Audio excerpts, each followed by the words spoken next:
अगर आपने तभी ही पॉल्यूशन रोका होता तो आज मैं जब चाहूँ घर से बाहर निकल सकती थी और मेरे डैड 50 इयर्स के नहीं लगते।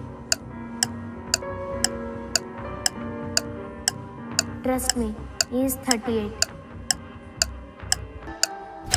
ये मेरी लाइफ है और आपकी होने वाली।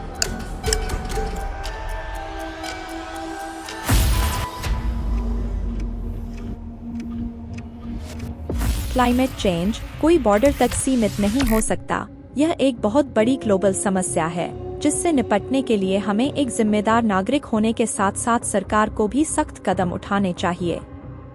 हाल ही में वायु प्रदूषण को बुरी तरह झेलने वाले शहर दिल्ली और बॉर्डर पार लाहौर, जहां के लोगों की जीवन शैली बुरी तरह प्रदूषण से प्रभावित हो रही है। पिछले दिनों हर साल की तरह नासा ने कुछ तस्वीरें भेजी जिसमें दिल्ली के ऊपर एक मोटी स्मॉग की चादर बिछी हुई है और दिल्ली शहर का दम घोट रही है, जहां WHO के अनुसार एयर क्वालिटी इंडेक्स रेंज 0 से 50 के बीच शुद्ध हवा को बताता है, जिसमें सांस लेने से हमारे स्वास्थ्य को कई फायदे हो सकते हैं। वहीं यही AQI रेंज जब 300 से 500 के बीच का हो तो ऐसे में कई तरह के टॉक्सिन्स हवा में मौजूद है जो हमारे शरीर को गंभीर रूप से प्रभावित कर सकते हैं। लेकिन जहां दिल्ली की हवा, जिसका AQI 1500 से ऊपर जा चुका है, जो यह बताता है कि ऐसी हवा में सांस लेना खतरे से खाली नहीं है। वहीं पाकिस्तान के लाहौर में, जिसका AQI 2000 के पार पहुंच चुका है और ये सेफ लिमिट से कई गुना ज्यादा है, जिसकी वजह से इन दिनों दिल्ली और लाहौर में स्कूल्स, प्लेग्राउंड, कंस्ट्रक्शंस जैसी हर जगह पर बैन लगा हुआ है।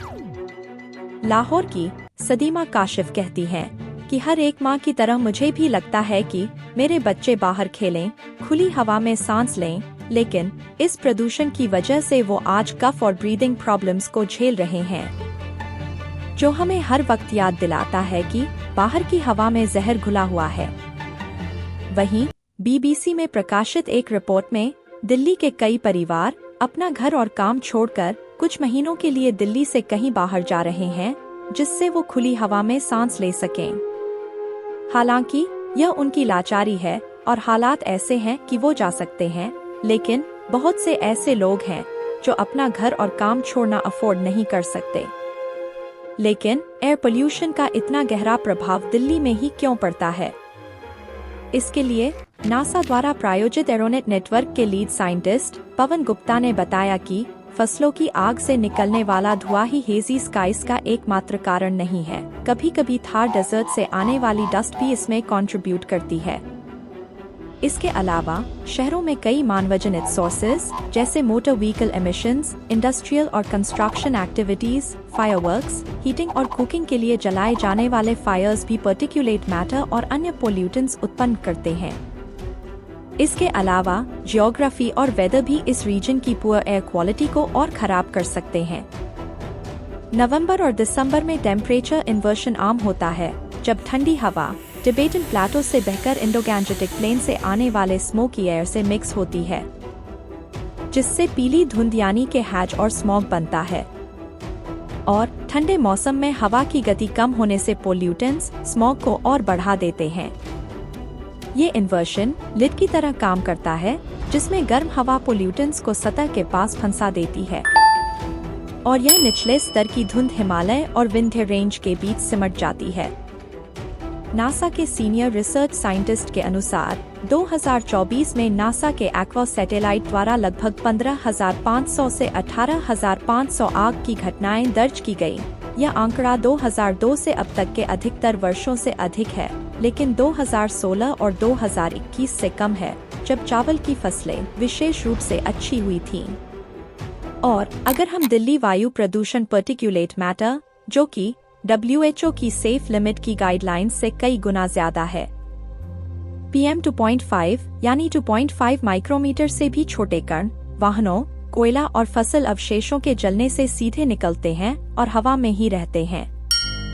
ये पार्टिकल इतने बारीक होते हैं कि इनका आकार बालों की मोटाई का लगभग 1/30वां हिस्सा होता है, यानी कि 30 गुना कम पतला होता है, जिससे ये आसानी से सांस के जरिए हमारे लंग्स और ब्लड स्ट्रीम में घुस सकते हैं। शरीर में ये particle respiratory problem, heart problem, neurological problem, blood vessels में स्वेलिंग जैसी गंभीर स्वास्थ्य समस्याओं का कारण बन सकता है। ये पर्टिकुलेट मैटर वातावरण में हैज भी उत्पन्न करते हैं। जब नाइट्रोजन ऑक्साइड्स और वॉलेटाइल ऑर्गेनिक कंपाउंड्स सूरज की रोशनी में केमिकल रिएक्शन करते हैं तो वे ग्राउंड लेवल ओजोन और अन्य हानिकारक कण बनाते हैं, जिससे स्मॉग बनता है। और कुछ सालों से ठंड के टाइम में कफिंग, एस्थमा और रेस्पिरेटरी रिलेटेड इश्यूज की वजह से अस्पतालों में पेशेंट्स की लंबी लाइनें देखी जा सकती हैं। और ये सबसे ज्यादा बच्चों को प्रभावित करता है। ये उनके रेस्पिरेटरी सिस्टम के साथ साथ फिजिकल और मेंटल ग्रोथ पर भी बहुत गहरा प्रभाव डालता है। आज चाहे न्यूज़पेपर हो या टीवी चैनल्स, हर जगह दिल्ली की प्रदूषित हवा के बारे में डेटा मौजूद है, जिसमें हर तरह की बातों का चर्चा है, चाहे वो प्रदूषण के कंपोनेंट्स हो या उनसे होने वाले नुकसान, या फिर किस उम्र या वर्ग के लोग अधिक और कैसे प्रभावित हो रहे हैं। फिर भी दिल्ली के 86% शिक्षित लोग अभी भी इतनी खतरनाक स्थिति के लिए व्हाट्सएप, इंस्टा और ट्विटर से बाहर नहीं आ पा रहे। कितने सालों से यह स्थिति बनी हुई है जो उनके जीवन को बुरी तरह प्रभावित कर रही है।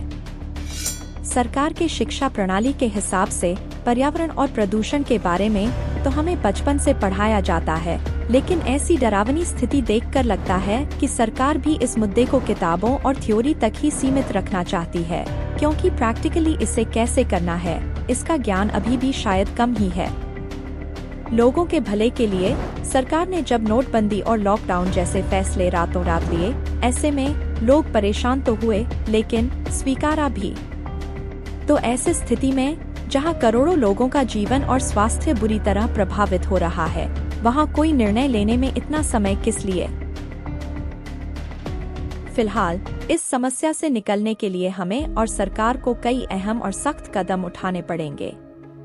यदि हम शॉर्ट टर्म प्लान की बात करें तो कंस्ट्रक्शन में कुछ दिन की रोक, प्राइवेट गाड़ियां सिर्फ इमरजेंसी में इस्तेमाल करना, बारबेक्यू से बनने वाले खाने पर रोक लगाना, एंटी स्मॉग स्प्रे का छिड़काव करना, एयर प्यूरिफायर्स को जगह जगह इंस्टॉल करना, मास्क लगाना और हाउसहोल्ड पौधे जैसे English ivy, rubber plant, spider plant और स्नेक प्लांट लगाना जो ऑक्सीजन देने के साथ साथ डस्ट को भी ट्रैप करने में मदद करता है।